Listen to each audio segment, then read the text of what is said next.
হুরু ছাতা পড়া। কদিন ধরে নতুন একটা পেজ খুলছি, ফলো হয় না, লাইক হয় না, ভিডিওটা ভাইরাল হয় না। কোনখানে আগুন টাগুন ধরবো, এক্সিডেন্ট হইবো, তাহলে গান পেলে ফলো হইয়া ভাইরাল হয়ে যাবো গা, ভাইরাল হয়ে কামামু। এক্সিডেন্ট হয় না, আগুনও ধরে না, যে লাইভ ভিডিও করবো। ভাই ভাই, রাস্তার মধ্যে বের হবার দুর্ঘটনা করতে মানুষজন সব মরে যাচ্ছে, তাড়াতাড়ি আইন। আরে বেটা কস কি, এটাই তো সুযোগ, ঈদ লেগে গেছে গা, পেজের মধ্যে মেলাটি ফলোয়ার হইবো, যা লাইভ ভিডিও শুরু করি গা। চল চল এই লাইভ ভিডিও শুরু করি, চশমাটা ফুটা লই। হ্যালো দর্শক, এটা দেখতেছেন দুই বিমান দর্শন হয়েছে। আপনারা বেশি করে লাইক করবেন, কমেন্ট করবেন, শেয়ার করবেন, তাহলে এটা ভালো হয়ে যাবো গা।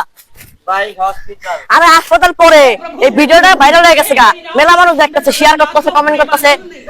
দর্শক ভিডিওটা দেখা ফলো দিবেন, লাইক করবেন, তাহলে সবাই ভালো হয়ে যাবো গা।